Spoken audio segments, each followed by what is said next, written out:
Finally, I get to see Larry Carlton.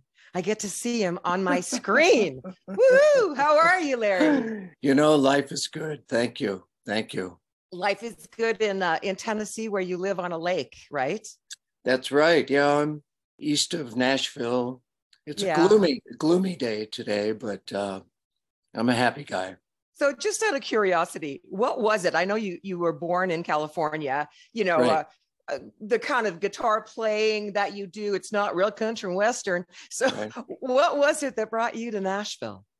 My children. Oh. Yeah, they moved here in 1995.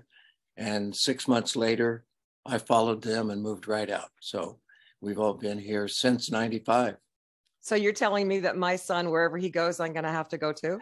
No. But for me, it was great. Yeah. Just be with the kids all the time.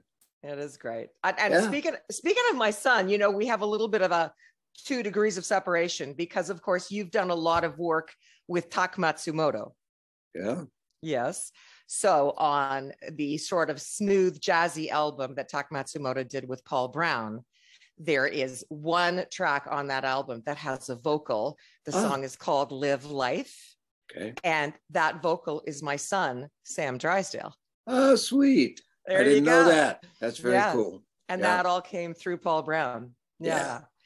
So let's talk about that. Let's talk about you and Paul performing together at Berks Jazz. Yep. But let's just talk about you guys just performing together, period. Because I know that for him, it's a lifelong dream. How about for you? Well, that's sweet.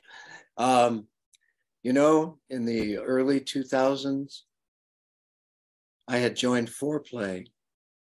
And then Matt Pearson from Warner Brothers, he said, well, you're with Foreplay now. You as an artist ought to sign with Warner's too. And it was funny because I signed with Warner Brothers, started a new solo album like I always had in the past. And I always produced myself. And I was in the studio and I got a call from Matt Pearson, Warner Brothers. And he said, what are you doing?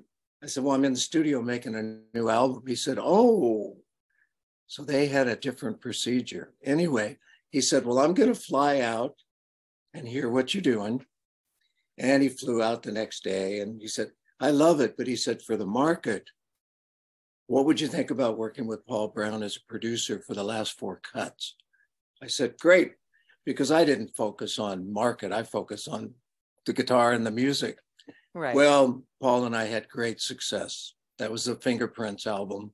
Mm-hmm. And since then, we've always stayed in touch. And he's a marvelous, marvelous musician and producer and plays the heck out of the guitar. So it kind of made sense that someday we'd do something together. Well, and I think we can give full credit to the Canadian Smooth Jazz Awards because you were our final recipient of the George Benson Lifetime Achievement Award. That was back in 2011. Yeah, it's been a while. Well, thank you. Yeah. And I know that you and Paul performed on that show and he was just delighted to finally get to perform with his hero. And now you guys are going to be at Berks Jazz. What can we expect from you and Paul in Reading, Pennsylvania? We've done 2 shows. That's all. Just 2 shows together. And they both were fun and audience loved them. What a nice, diverse show that is. I'll tell you, we opened the show playing 2 or 3 songs together with the band. And then I think I left the stage and then Paul does a 30-minute segment of his hits and you get to enjoy him. And then I come out and he leaves. And then I get to do this thing I've been doing for the last 3 years where I just revisit some of my biggest known solos from Steely Dan and the Crusaders. Oh, wow. It's really a cool thing. Then Paul comes back out after I do my 30 minutes. And then we close the show with 3 songs together. And it's an entertaining evening. And as you probably know, Paul sings also. Yeah. So he's a great entertainer. So everybody's having a great time. That's so much fun. So speaking of, Crusaders and Steely Dan, but when you look at your resume, it truly is a who's who. we're new to the West Coast now with Wave 98.3 in Vancouver. We are Vancouver's coolest vibe. Of course, we play you a lot. We play Paul a lot. And I just want our Vancouver listeners and our West Coast people to get to know you a little bit better. Sure. So when I look at your resume and that you've worked with everybody from Sammy Davis Jr. to Barbra Streisand and then Joni Mitchell. And I was reading about your performance on Court and Spark with Joni, and she called your technique fly fishing. What was that all about? You know, when I first started recording with the Crusaders, I did this thing with my volume pedal, and that kind of became part of a signature sound for me. And so I can hit a note with the volume off and then bring it in and you don't hear any attack. So there's these lines. And that happened to be some things I did on Joni's album, Court and Spark. And to her, that reminded her of a fly fisherman. That sound, because she knows I like to fish. I live on the lake. So anyway, that was that. Yeah. Wow. So when you look back and on everybody, do you have a favorite? Is there one person, one group, one thing, one project that you were a part of that wasn't necessarily a Larry Carlton project, but was just you, that was really special? Well, obviously there have been a few. Hill Street Blues. Yeah. With Mike Post. Mike and that was a Grammy winner, wasn't it, for you? It was. Yeah, writing the theme. It's interesting, the background on some things that happened in the industry. Mike and I were good friends because I played on many of his productions. And I had a trip to Japan to tour. And while I was in Japan, this was probably what, 1979? And anyway, the Korg instrument company gave me a little box as their newest sound. And I could get this fluty kind of sound from my guitar. And I loved what I could do with it because it didn't sound like my guitar. It sounded like me playing a flute. Wow. So I called my buddy Mike Post and I said, man, I got this cool thing. You need to come over to the house and hear it. And he came over and he said, that's great. I'm writing a new theme for a TV show and we'll use that. And that's how Hill Street Blues became that opening sound after his piano. Yeah. A couple of buddies excited about a new sound. But that's it, right? That's how the best music is made, right? Back in the semi-organic chord days, I guess. I was also reading that you did the music for the movie Against All Odds. Yes. And one of my literal all-time favorite songs is the duet with Phil Collins and some girl whose name I can't even remember because I don't think she ever really became a big star. And the song is Separate Lives. Oh, that's beautiful. Yeah. And that's from Against All Odds, isn't it? Did you write that? Did you write that song? No, I think Stephen Bishop wrote that song. Ah, okay. I think so. Yeah. That is a beautiful song. Yeah. Oh, and then what about Who's the Boss? Because come on, that's iconic. Yeah. Well, I was producing an artist, Robert Kraft, for Warner Brothers. And somehow he got plugged into the movie studio and he came up to my studio one afternoon and he said, they're doing a new series and they need a theme song. So let's write something. And so we wrote Who's the Boss that afternoon, the music, and took it back down on a cassette the next day. And they said, we love it. We'll write lyrics to it. Oh, that's amazing. And it ran for years and years and years and years and years. Yeah. Great show. I love the show too. Yeah. Okay. So 4 Grammys, 19 nominations. What's that like? What's that like to have 19 nominations? Again, I hate to overuse the word icon, but you really are. Because when I talk to everybody in our genre of music, whether you call it contemporary groove or whatever, I talk to everybody. And as soon as I said, oh, I'm zooming with Larry Carlton, everybody's like, oh my God. Like you really are an icon. And 19 nominations, tell me what that feels like. You know, reflecting on it. Because when you're going through the process, you're just involved in your career and life is good. But gosh, at 75 years old, I just turned 75 this month. I know you did. Happy belated on March 2nd. Thank you. Yeah. Yeah, thank you. I look back and was just the right player at the right time in the right business.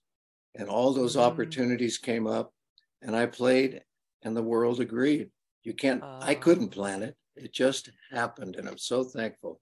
Well, I think it has a little bit to do with your talent too, but yeah. Right time. Right time. Exactly. Yeah. It's a much different world in the music business these days. And I know my son is a musician and I know how difficult it is because if you're not on TikTok, nobody wants to listen to you, which is crazy. Yeah. So going forward, I mean, you're not packing it in anytime soon, right? You got lots more music in you, lots more albums to do, right? Yes. You know, I'm semi-retired, meaning that I used to do 90 to 120 dates on the road a year and make a new album every 2 years. Yeah. Well, I'm going to cut down to 20 or 30 shows a year. I'm healthy. I'm happy. Good. And I'm going to enjoy this last season of my life, whatever that may be. Right. And continue to make music and play the guitar, but not with the intensity that I did in the past. I hear you. So is there one artist, one musician, one person that you haven't worked with yet that you would like to? You know, the one person I have mentioned over the years is McCoy Tyner. And I'm sorry, I've never heard of McCoy Tyner. Wow. The wonderful, wonderful keyboard pianist who played with John Coltrane during all that season. And it'll never happen. But I've always said, because I was such a Coltrane band fan as a teenager and then through my adult life, I would have loved to have played one song with McCoy Tyner and just had that sound behind my guitar. Wow. Yeah. Well, you know, maybe with the, the miracle of modern technology, people are doing that, right? They are. An old recording and you could take his piano sound. I'm sure Paul Brown could do that for you in the studio and get your guitar on it.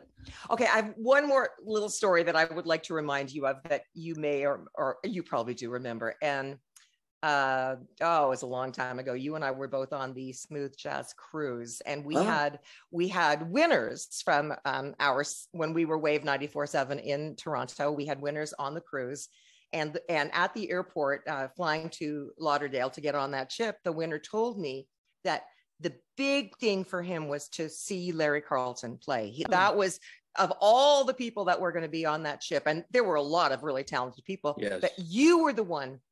And so they're waiting in line to check in on the ship, and who's in front of them but you? Oh, cool. Right in front of them.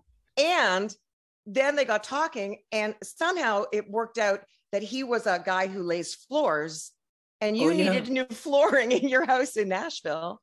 And so they ended up coming down, staying with you, and he and his wife, and laying your floors. Yes, exactly. I remember. And my manager, Robert, got a email from them. So I get to say hi to them at one of the shows coming up. Oh, that's so fantastic. That's cool. That is the coolest of the cool when those sort of magical things happen. Yeah, and the flooring was great.